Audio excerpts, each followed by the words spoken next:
हरे कृष्ण। हम श्रीमद् भागवतम के प्रथम स्कंद अध्याय 9 पढ़ रहे थे। आज तीसरा दिन है और इस अध्याय का हम विष्णुदेव का प्रार्थना शुरू किए थे कल। ये आगे कंटिन्यू हम पढ़ेंगे।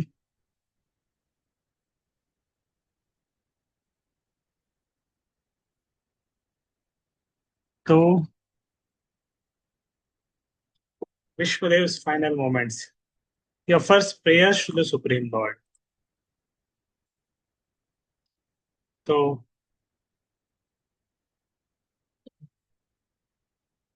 कोई ज्वाइन ही नहीं की है, शायद लेट हो गए होंगे। धीरे धीरे शायद ज्वाइन करेंगे। तो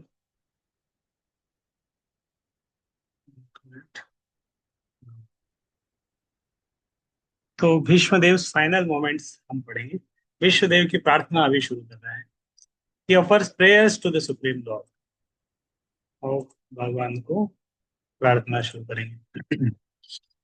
तो इससे पहले जो सीन हुआ था, सारे युधिष्ठिर महाराज विषाद योग में थे और युधिष्ठिर महाराज को भीष्मदेव लेके गए थे।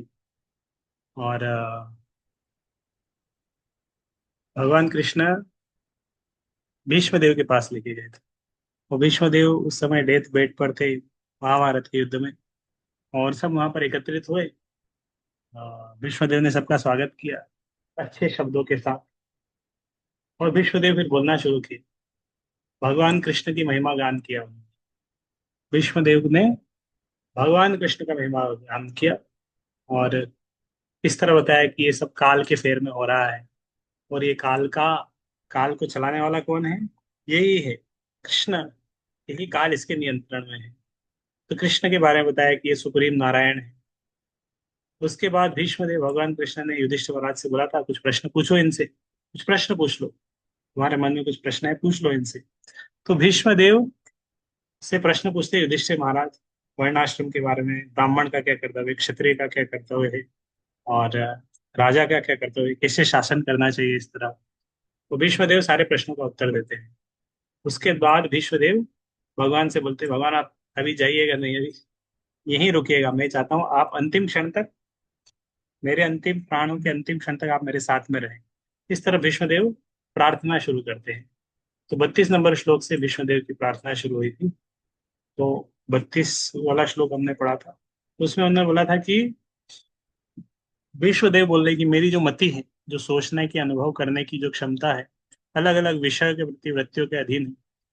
अब मैं उसे पूरी तरह भगवान में लगाना चाहता हूँ, कृष्ण में लगाना चाहता हूँ कि अब मेरी मति अलग अलग जगह से हट जाए, पूरी तरह कृष्ण में लगे। इसलिए आत्मतुष्ट रहने वाले हैं, किंतु कभी कभी भक्तों के नायक होने के कारण इस भौतिक जगत में अवतरित होकर दिव्य आनंद लाभ करते हैं। यद्यपि ये सारा भौतिक जगत उन्हीं के द्वारा सृजित है। इस तरह भौतिक जगत भगवान के द्वारा सृजित है। तो अलग अलग जगह मति लगी है विष्णुदेव। इस तरह बूढ़ा व्यक्ति है, उसकी बुद्धि अलग अलग जगह में रहती है। कभी सोचता है वो अपने बेटियों के बारे में सोचता है, कभी बेटे के बारे में सोचता है, कभी पोते के बारे में सोचता है, कभी अपने पास्ट के बारे में सोचता है, कैसे क्या करना है। तो इस तरह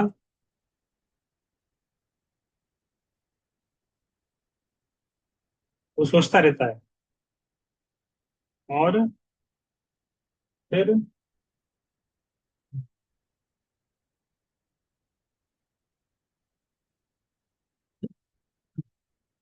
तो बोले कि मैं भगवान में लगा देना चाहूँ अलग अलग जगह से, क्योंकि भगवान आत्मतुष्ट है, भक्तों के नायक है।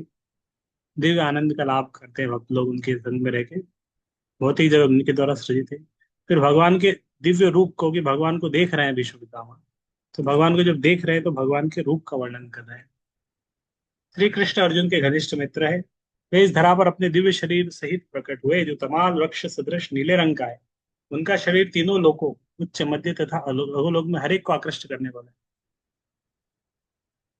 विजय सखे, यह शब्द आया विजय सखे, मतलब अर्जुन के मित्र, अर्जुन से कनेक्ट करके। इस तरह भगवान को जब उनके भक्तों के साथ जोड़ के उच्चारण किया जाता है तो खुश होते हैं।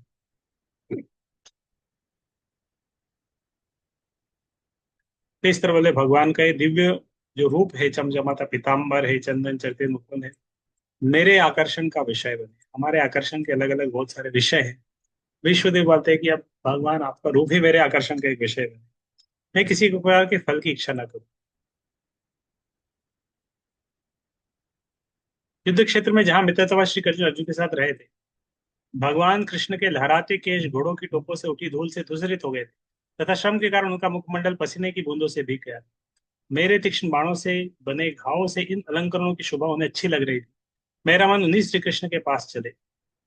तब बोल रहे कि अब मेरा मन भगवान के पास चले जाए। तो ये भी कल हमने पढ़ लिया था। यहाँ से आज पढ़ते हैं। तपदि सखी बचो निशम्य मत्थे निज परयोर बलयोरथम निवेश।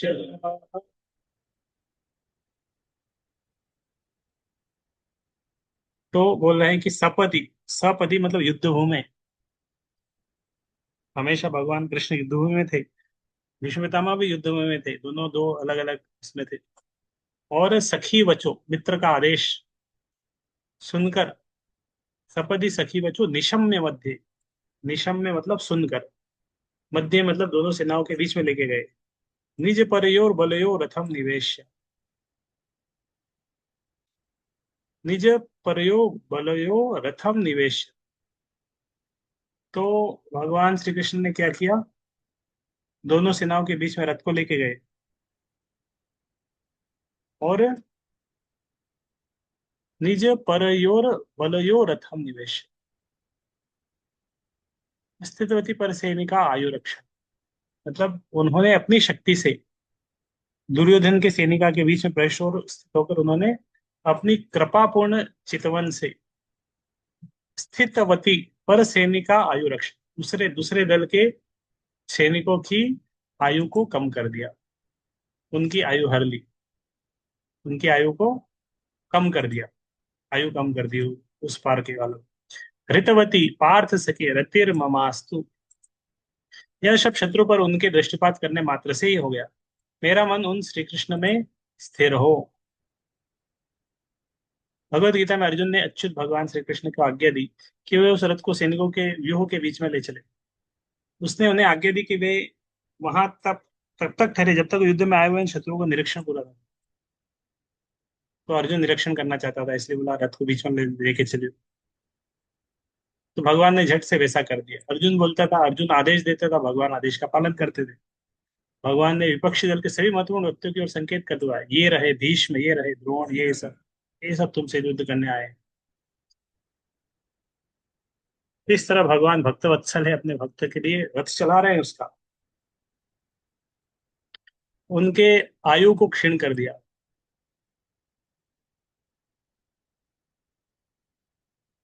अतएव अतः अर्जुन के शत्रुओं की आयु को क्षीण करने का अर्थ यह नहीं होता कि कृष्ण अर्जुन का, उनके ऊपर भी कृपाले थे, क्योंकि मृत्यु के समय भगवान के दर्शन करने और आ, भौतिक जीवन से मुक्ति पाने का अवसर मिला था। अतः भगवान सर्वमंगलमय है, वे जो कुछ करते हैं सभी की भलाई के लिए होता है। ऊपर ऊपर से ये सब अपने घनिष्ठ अर्जुन की विजय के लिए प्रचार, लेकिन वास्तविक रूप में अर्जुन के शत्रुओं की भलाई के लिए था। तो भगवान जो कुछ करते हैं उसमें सबका भला होता है,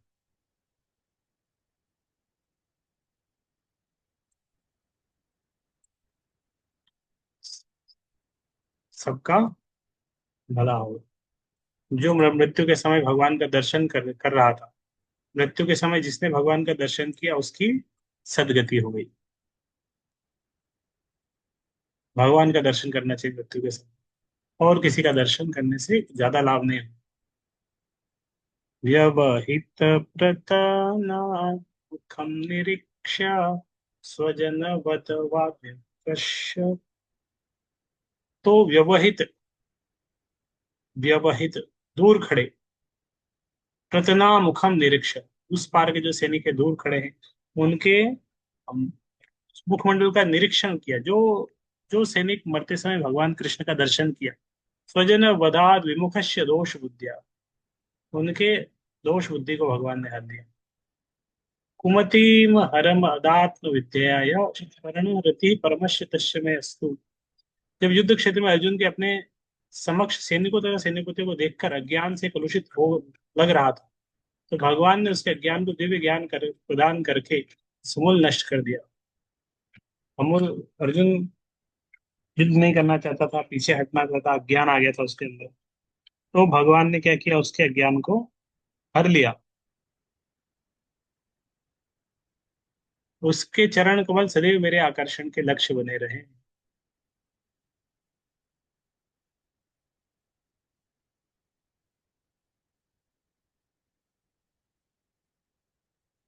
ये आधुनिक प्रजातंत्र का विधान हो सकता है, लेकिन अब वास्तविक राजतंत्र था जो सम्राट है।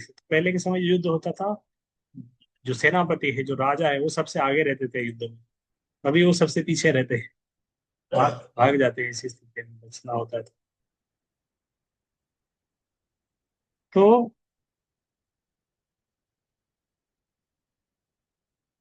अर्जुन के मन में ऐसा क्यों होता, डर क्यों आए?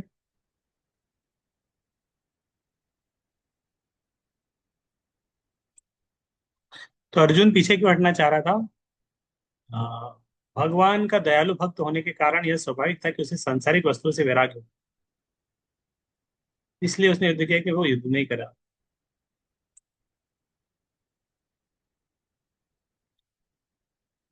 स्वनिगम अपहाय मत प्रतिज्ञा। तो भगवान इस तरह अर्जुन के रथ के ऊपर थे, अर्जुन की सहायता कर रहे थे। और सैनिकों का निरीक्षण करके उन्होंने उनका उद्धार कर दिया। जो जो सैनिक मृत्यु के समय भगवान का दर्शन किया, उसकी सदगति हो गई। स्वनिगमम।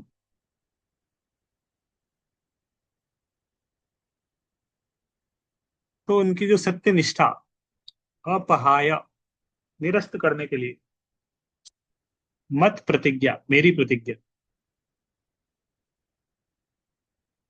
तो भगवान एक अर्जुन भीष्मदेव ने एक प्रतिज्ञा ली थी, भगवान कृष्ण की प्रतिज्ञा थी, मैं युद्ध क्षेत्र में रथ में शस्त्र नहीं उठाऊंगा। और उधर भीष्म पितामह ने भी प्रतिज्ञा ले ली कि कृष्ण को शस्त्र उठाना पड़ेगा, नहीं तो पांचों पांडवों की मृत्यु हो जाएगी। तो इस तरह भीष्म पितामह की इच्छा थी कि कृष्ण को शस्त्र उठाने पड़े। धृत रथ चल। तो भगवान ने क्या किया, उठा लिए फिर। इतना भयानक रूप से भीष्म पितामह लड़ रहे थे, पांचों पांडव के प्राण संकट में थे। तो भीष्म पितामह को रोकने के लिए भगवान को बहुत क्रोध आ गया। उन्होंने रथ का पहिया लेके उठा के उसके उनकी तरफ भाग रहे, भीष्म पितामह को मारने के लिए। धृत रथ चरणों, रथ का जो चरण है, धृत रथ चरणों अभ्ययादुच्चलग हरिरिव हन्तु विभम गतोत्तरीय। तो भगवान ने क्या किया, आ, अपनी अपनी प्रतिज्ञा को वो कर दिया, भंग कर दिया। क्योंकि उधर भक्तों के प्राणों की रक्षा करना है, प्रतिज्ञा का क्या करेंगे संभाल के। तो उन्होंने अपनी प्रतिज्ञा तोड़ दी भगवान ने। तोड़ने के बाद रथ का पहिया उठा के तेजी से दौड़े भीष्म पितामह के। जैसे कोई यहाँ पे बताया, हरिरिव हन्तु इभम गतोत्तरीय। जिस तरह शेर किसी हाथी को मारने के लिए दौड़ता है, ऐसे दौड़ा मेरी तरफ। उनका उत्तरीय वस्त्र भी रास्ते में गिर गया, गता उत्तरीय। यद्यपि कुरुक्षेत्र का युद्ध सैन्य सिद्धांतों पर लड़ा गया था, लेकिन साथ ही साथ में खेल जैसी भी भावना थी, मानव दो शत्रुओं के बीच होने वाला युद्ध हो।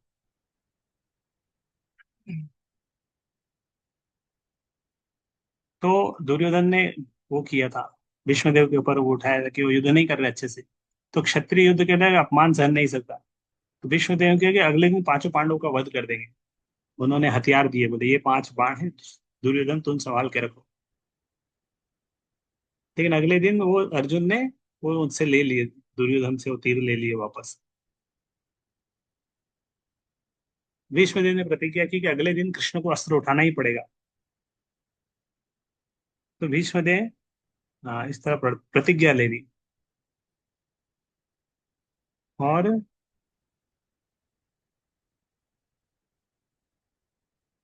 फिर भीष्मदेव की प्रतिज्ञा हो गई थी। और भीष्मदेव की प्रतिज्ञा करने के लिए आ, भीष्मदेव ने इतना भयानक युद्ध किया कि अर्जुन तथा कृष्ण दोनों ही संकट में पड़ गए। अर्जुन लगभग हार चुका था। परिस्थिति इतनी नाजुक कि वो भीष्म द्वारा अगले ही क्षण मारा जाने लगा। एकदम मृत्यु के कगार पे था अर्जुन। तो भीष्म पितामह की रक्षा कर रखने के लिए उन्होंने अपनी प्रतिज्ञा को महत्वपूर्ण नहीं समझा। किसी को तो झुकना ही पड़ेगा। दो व्यक्ति हैं, दोनों के अपने अपने ईगो हैं। तो इसीलिए क्या करना पड़ा, किसी को तो झुकना पड़ेगा। उन्होंने कुरुक्षेत्र युद्ध प्रारंभ होने से पूर्व प्रतिज्ञा की थी कि मैं कोई अस्त्र शस्त्र अस्त्र ग्रहण नहीं करूंगा, किसी भी पक्ष पर अपना बल नहीं आजमाऊंगा। लेकिन अर्जुन की रक्षा करने के लिए रथ से उतरे और रथ का पहिया उठाया और क्रुद्ध होकर भीष्म देव पर तेजी सी तरह इस तरह झपटे जैसे सिंह हाथी को मारने झपटता है। इससे रास्ते में उसका अंग वस्त्र गिर गया और क्रोध में उनका होश तक नहीं गया। रास्ते में तो भगवान जब इस तरह दौड़ रहे थे, उनका उत्तरी गिर गया नीचे। उन्होंने रथ का पहिया उठा, भीष्म के पिता के दौड़ रहे हैं, उनके घुंघराले बाल उड़ रहे हैं। धूल से भगवान का सुंदर मुख और शोभायमान हो रहा है। उस समय भीष्म पितामह ने अपने हथियार डाल दिए और कृष्ण के द्वारा मारे जाने के लिए खड़े हो गए। उस दिन का युद्ध उसी क्षण समाप्त हो गया। अर्जुन की प्राण रक्षा हो सकी। निसंदेह अर्जुन की मृत्यु की संभावना ही थी, क्योंकि साक्षात भगवान रथ थे। लेकिन भीष्मदेव चाह रहे थे कि श्री कृष्ण अपने मित्र को बचाने के लिए हथियार उठाए। अतः भगवान ने ऐसी स्थिति उत्पन्न कर दी कि अर्जुन की मृत्यु सन्निकट जान पड़ी। और इसीलिए उन्होंने भीष्मदेव की रथ का पहिया उठाया, ताकि लगे कि भीष्मदेव की प्रतिज्ञा पूरी हो।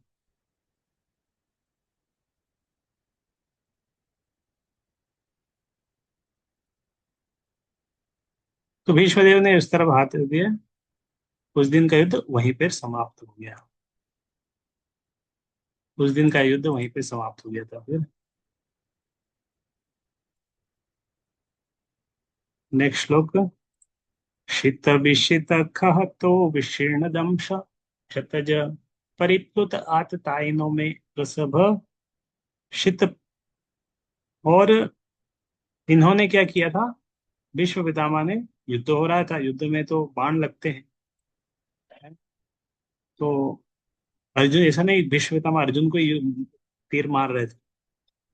भीष्म पितामह कुछ तीर इनको भी लगाए थे, कृष्ण को भी, कृष्ण भगवान कृष्ण को भी कुछ तीर मारे थे। शित विशित विशिख तो विशीर्ण दंश। तो शित विशिक मतलब तेना बाण। तो इस तरह भगवान को घाव लगे हुए थे। विशीर्ण दंश, कवच छिन्न भिन्न कर दिया था। क्षतज परिप्लुत आततायन, क्षतज घाव से, परिप्लुत रक्त से सने, आततायनों में महान आक्रमण।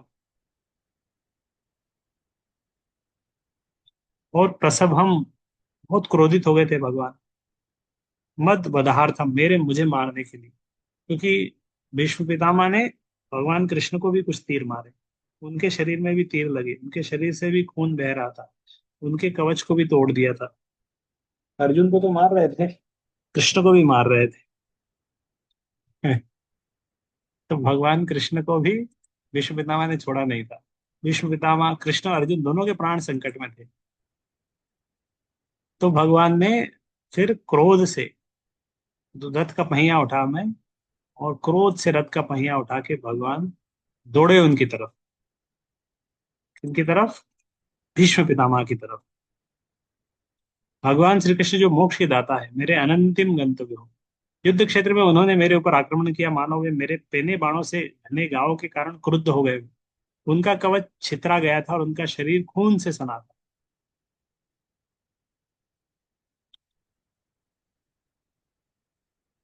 तो आ,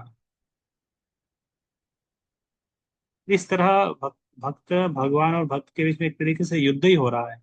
लेकिन ये युद्ध में भगवान को घाव लग रहे हैं, तो इसमें भगवान को आनंद आता है।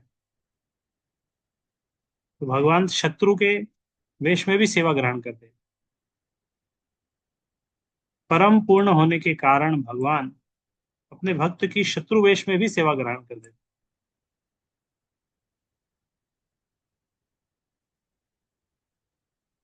तो कोई शत्रु, उनका भगवान का कोई भक्त है और उनसे शत्रु के वेश में भगवान के साथ युद्ध कर रहा है, तो उसमें भी भगवान को आनंद आता है। उसमें भी भगवान को क्या आता है, आनंद आता है। जिस तरह एक छोटा बच्चा होता है ना, कभी कभी छोटा बच्चा दो, मान लो दो छोटे छोटे डंडे लेके आ गए और अपने दादाजी को बोल रहा है मेरे से युद्ध करिए, हम दोनों लड़ेंगे डंडे डंडा करके। तो दादाजी लड़ते हैं उससे, दोनों डंडा करके, तो दादाजी हार जाते हैं, बेटा जीत जाता है, पोता जीत जाता है। तो इस तरह आदान प्रदान होता है।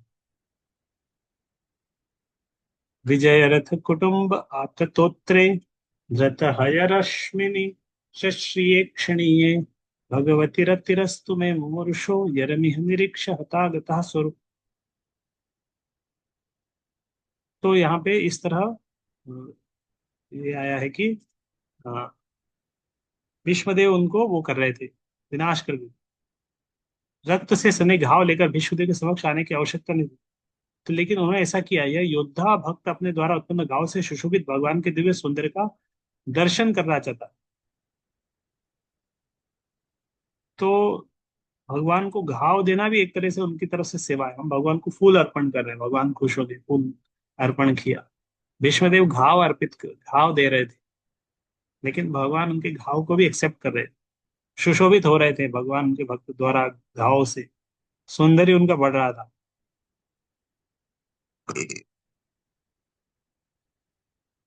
तो दर्शन करना चाह रहे थे, विश्वदेव घाव दे रहे थे और घाव को दर्शन करना था। तो जानबूझकर उन्होंने इस तरह भगवान के शरीरों को बाण से भेद दिया, भगवान कृष्ण के। भगवान लग रहा है घायल हो गए। तो भगवान का शरीर दिव्य है।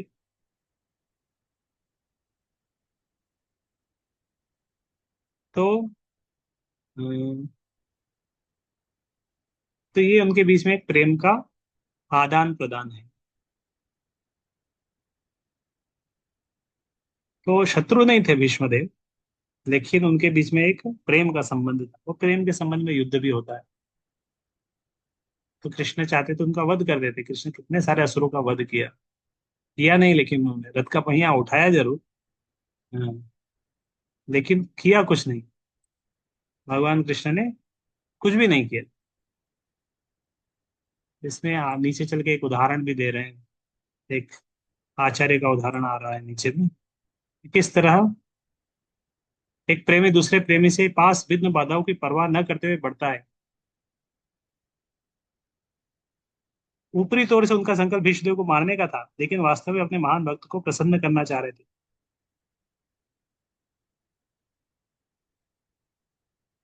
तो इस तरह विजय रथ कुटुंब आत्तोत्रे, विजय रथ कुटुंब, तो भीष्म पितामह बोल रहे ये भगवान है, इन्होंने तो अर्जुन के रथ को अपना कुटुंब बना के रखा है, मतलब अपना घर बना के रखा है, उसकी पूरी तरह से उसको रक्षा करना है, ऐसा संकल्प लेके रखा है कि मैं इसकी रक्षा करूंगा, अर्जुन की रक्षा करूंगा, अर्जुन के रथ की रक्षा करूंगा।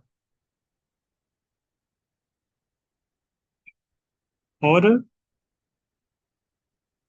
आत्तोत्रे, मतलब दाहिने हाथ में भगवान क्या लिए हुए हैं, चाबुक लिए हुए हैं। धृत है, घोड़ों की लगाम हमें हुए हैं, रस्सियां हैं रश्मिनी। इस तरह भगवान सारथी के रूप में है। भगवती रतिरस्तु में मुमुरुषु यरमिह निरीक्ष हतागता स्वरूप।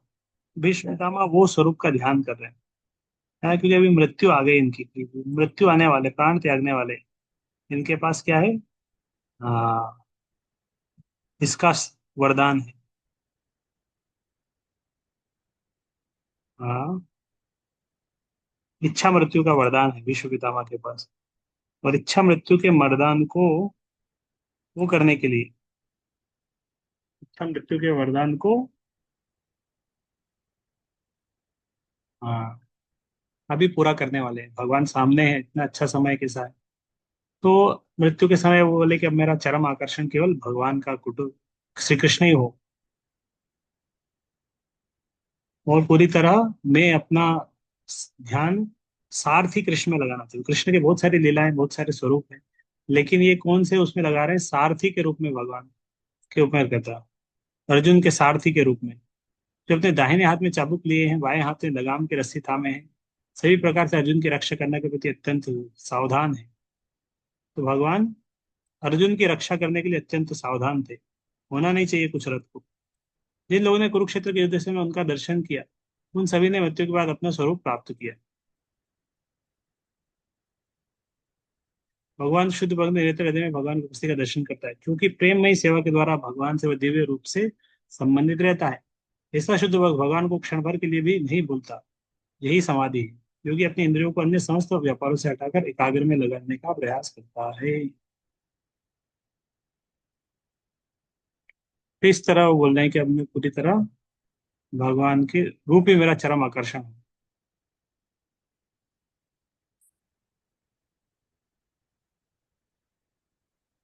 ललित गति विलास बल गुहासा, प्रणय निरीक्षण कल्प उर्माना, ऋतुमन गत्य वचः, उन्मद अंधा प्रकृति मगन किल, यस्य गोपाल वध्वा। तो फिर बोल रहे कि मेरा मन उन भगवान कृष्ण में एकाग्र हो, जिनकी चाल तथा प्रेम भरी मुस्कान ने व्रजधाम की गोपियों को आकृष्ट कर लिया। भगवान के अत्यंत होने पर गोपियों ने भगवान की दाक्षिणिक गतियों का अनुकरण किया। गोपियों के बारे में भगवान को सुंदर भक्त है, उनका स्मरण कर रहे हैं, ब्रज की लीलाओं का स्मरण कर रहे हैं।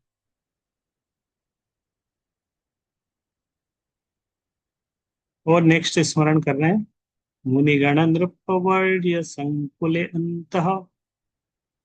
तो जब एक युधिष्ठिर महाराज ने राजसूय यज्ञ किया था, तो संकुल में एक श्रेष्ठ पुरुष के बारे में वो चल रहा था कि कौन श्रेष्ठ पुरुष है अग्र पूजा के लिए। अहम पूर्णम इदेम उक्षणीया, ये सब मेरी आंखों के सामने हुआ था। महान महाराज युधिष्ठिर द्वारा संपन्न राजसूय यज्ञ में विश्व के सारे महापुरुषों, राजाओं तथा विद्वानों की एक महान सभा हुई। और सभा में सभी ने श्री कृष्ण की पूजा परम पूज्य भगवान के रूप में थी। यह सब मेरी आंखों के सामने हुआ और मैंने इस घटना को याद रखा, जिससे मेरा मन भगवान में। तो कभी कभी किसी तरह कुछ विशेष विशेष भगवान श्री कृष्ण का अग्र पूजा हो रहा है, सब लोग देख रहे हैं, सारे बड़े बड़े पूरे देशों के राजा महाराजा सब लोग। तो भीष्म पितामह अब उस घटना को अब स्मरण कर रहे हैं। आजकल लोग क्या करते हैं, जैसे स्मरण नहीं रख पाते ना, अब चीजें कौन सी चीज अच्छा कोई मूवमेंट है, कैप्चर है, हम चाहते हैं इसको बार बार देखें, तो हम उसका वीडियो बना लेते हैं। तो बार बार उसको देखेंगे तो स्मरण रहेगा कि हाँ ये हमारा यात्रा था, हम यहाँ गए थे, वहां गए थे।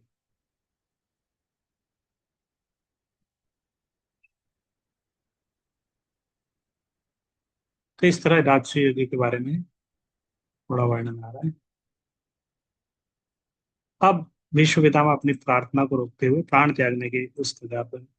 अब बोल रहे हैं, मैं पूर्ण एकाग्रता से ईश्वर श्री कृष्ण का ध्यान कर सकता हूँ, जिससे मेरे सामने उपस्थित, बोले मैं ध्यान करना चाह रहा हूँ पर मैं परम ईश्वर का और मेरे सामने है। क्योंकि मैं प्रत्येक के हृदय में, यहाँ तक मनोधर्मियों के हृदय में भी रहने वाले उनके प्रति द्वैत भाव की स्थिति को पार कर चुका हूँ। सभी के हृदय में रहते हैं, भले ही सूर्य को भिन्न भिन्न प्रकार से अनुभव किया जाए, किंतु सूर्य तो एक ही है। समधि गतोऽस्मि विधूत भेद मोह, तम इमम अहम अजम शरीर भाजम, हृदि हृदिधिष्ठितम आत्मकल्पितानां प्रतिदृशमिव नैकधार्कमेकम। अब मैं पुनः एकाग्रता से एक ईश्वर श्री कृष्ण का ध्यान कर सकता हूँ, तो इस समय मेरे सामने उपस्थित है। क्योंकि अब मैं ईश्वर के प्रत्येक प्रत्येक के हृदय में, यहाँ तक कि मनोधर्मियों के हृदय में भी रहने वाले उनके द्वैत भाव की स्थिति को पार कर चुका हूँ। वे सभी के हृदय में रहते हैं, भले ही सूर्य को भिन्न भिन्न प्रकार से अनुभव किया जाए, किंतु सूर्य तो एक ही है। तो इस तरह भगवान ऋषि उनको स्मरण कर रहे हैं, भीष्म पितामह। तो ये 43 तक उनकी फाइनल मोमेंट्स है, प्रार्थना करते हैं। और इस तरह भीष्मदेव अपने प्राण त्याग देंगे भगवान का स्मरण करते करते। और फिर भीष्मदेव की कुछ ग्लोरीज है उसके बारे में। इस प्रकार भीष्मदेव ने मन, वाणी, दृष्टि तथा कार्यों से अपने आप को परमात्मा अर्थात पूर्ण पुरुषोत्तम भगवान श्री कृष्ण में लीन कर दिया और शांत हो गए। उनकी श्वास रुक गई। विश्वदेव द्वारा भौतिक शरीर त्यागते समय प्राप्त की गई अवस्था निर्विकल्प समाधि कहलाती है, क्योंकि उन्होंने अपने आत्मा को भगवान का चिंतन करने में और अपने मन को उनके विभिन्न कार्यकलापों का स्मरण करने में लीन कर दिया। उन्होंने भगवान की महिमा का कीर्तन किया और अपनी दृष्टि से अपने समक्ष बड़े साक्षात भगवान का दर्शन करते रहे। इस प्रकार उनके सारे कार्यकलाप अविचल भाव से भगवान में एकाग्र हो गए। यह सिद्धि की सर्वोच्च अवस्था है। भक्तिमय सेवा का अभ्यास करके हर किसी के लिए इस अवस्था को प्राप्त करना संभव है। दोनों विधि है, श्रवण कीर्तन स्मरण पूजन। तो इस तरह किसी एक विधि को या एक से ज्यादा को भी फॉलो कर सकते हैं अच्छे, उसमें परफेक्शन है। संपद्यमाना आज्ञाय भीष्मं ब्रह्मणि निष्कले। संपद्य मानम आज्ञाय, तो मतलब संपद्य मानम में लीन होकर, इसे जानकर, विश्वम ब्रह्मणि निष्कले, भीष्मदेव ब्रह्म में उतरे, सर्वे भुभुस्व तुष्णि वयाम शिव दिनाते। यह जानकर भीष्मदेव अनंत पूर्ण परम पूर्ण में लीन हो गए। वहां पर उपस्थित सारे लोग उसी तरह मौन हो गए। इस प्रकार दिन समाप्त होने पर पश्चिम हो जाना। इस तरह भीष्मदेव प्रार्थना कर रहे हैं, प्रार्थना कर रहे हैं, प्रार्थना कर रहे हैं, करते करते करते करते करते वो चुप हो गए। प्रार्थना करते करते एकदम से चुप हो गए, मतलब वो अपने प्राण त्याग दिए। एकदम से उस स्थान पे सब लोग मौन हो गए, शांति हो गई। जैसे कि दिन समाप्त होने पर सारे पक्षी चुपचाप हो जाते हैं। दिन में बहुत तरतर चरचर करते हैं, लेकिन जैसे दिन खत्म हुआ, रात हुआ, सब अपने अपने घोंसलों में चुपचाप हो जाते हैं। इसी तरह एकदम शांति का माहौल हो गया।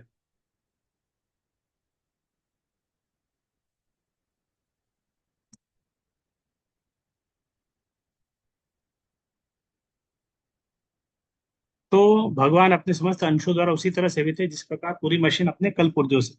यदि मशीन का कोई पुर्जा उससे अलग विलग कर दिया तो उसकी उपयोगिता नहीं रहती। इसी प्रकार भगवान की सेवा से विलग उनका कोई अंश व्यर्थ होता है।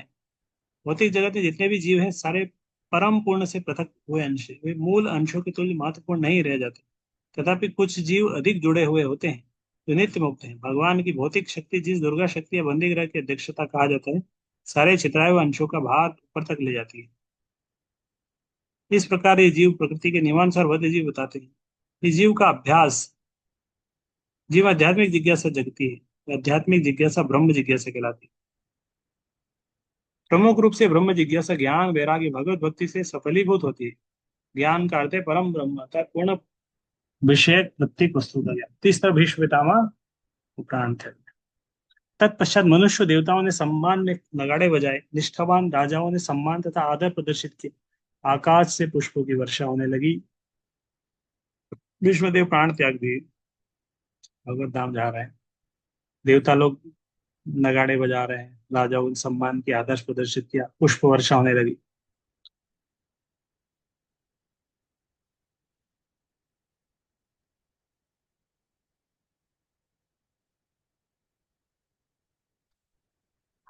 एक मिनट। तो विश्वदेव इस तरह प्राण त्याग दिए, विश्वदेव ने प्राण त्याग दी। विश्वदेव के मृत देह का दाह संस्कार संपन्न करने के बाद महाराज युधिष्ठिर क्षण भर के लिए शोकाभिभूत हो गए। विश्वदेव न केवल महाराज युधिष्ठिर के परिवार के मुख्य थे, एक महान दार्शनिक, उनके भाई और माता पिता के मित्र भी थे।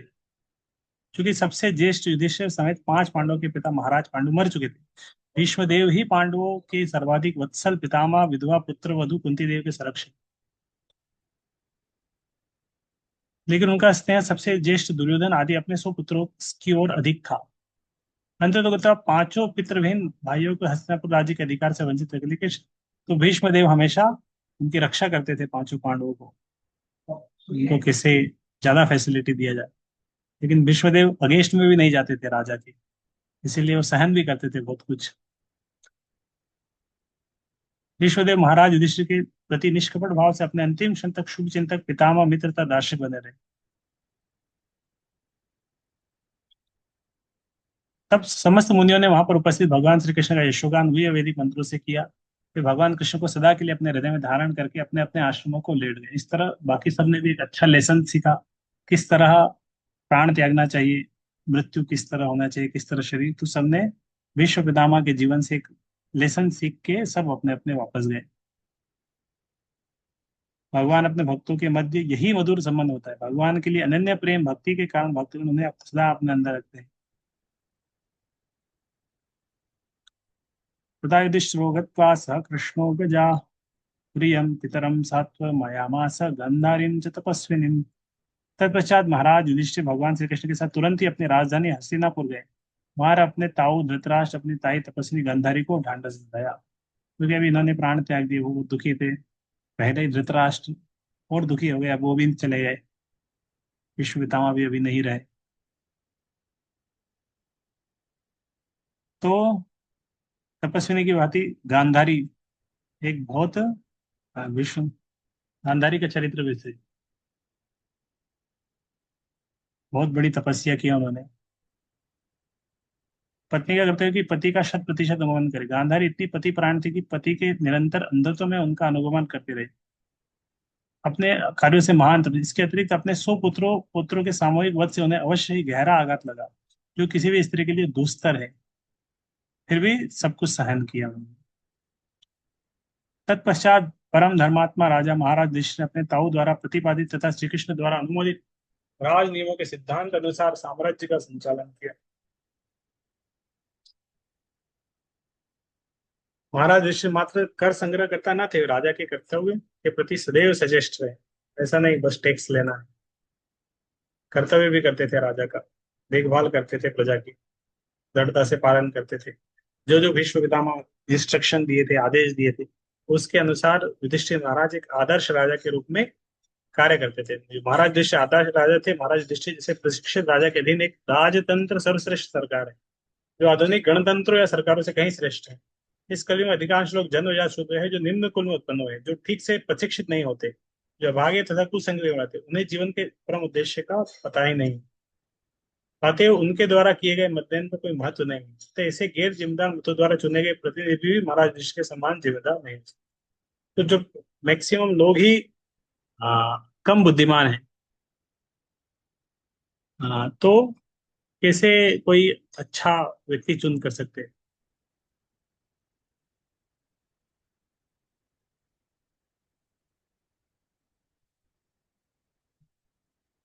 तो इस कलयुग में अधिकांश लोग जन्म शूद्र है, निम्न कुल में उत्पन्न है, जो ठीक से प्रशिक्षित भी नहीं होते, अभागे असंख्य रहते हैं, पता भी नहीं है। तो उनके द्वारा अगर वो कम बुद्धिमान लोग हैं, अभी गधे लोग हैं, गधे लोग को बोलोगे कि आप एक राजा चुनिए, तो गधे लोग मिलके अपन में से उनके बीच में से किसी उसी तरह के व्यक्ति को ही चुनेंगे। एक अच्छे व्यक्ति को ढूंढ पाना बहुत कठिन है। इस प्रकार श्रीमद् भागवत के प्रथम स्कंद के अंतर्गत भगवान कृष्ण की उपस्थिति में विष्णुदेव का त्याग नामक 9वें अध्याय का भक्ति वेदांत तात्पर्य पूर्ण हुआ। अध्याय 10, द्वारका के लिए भगवान कृष्ण का प्रस्थान। तो ये अध्याय 10, क्योंकि अभी अभी भगवान डिपार्चर, इससे पहले जाना चाह रहे थे, कुंती महारानी ने रोक लिया, विष्णुदेव का प्राण त्याग हो गया। अब भगवान फिर से जाएंगे द्वारका के लिए। तो ये अध्याय हम कल पढ़ेंगे। Departure of Lord Krishna for Dwarka, कैसे भगवान द्वारका जाएंगे हस्तिनापुर से, और कैसे होगा, कैसे उनका विदाई होगी। और इसके बाद 10वां अध्याय, फिर 11 नंबर अध्याय आएगा, कैसे उनका वेलकम होगा, द्वारका में कैसे स्वागत होगा।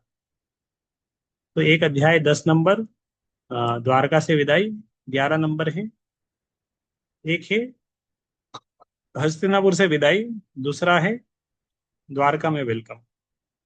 तो कल हस्तिनापुर वाला अध्याय हम पढ़ेंगे। जय श्री प्रभुपाद की जय। श्रीमद् भागवत।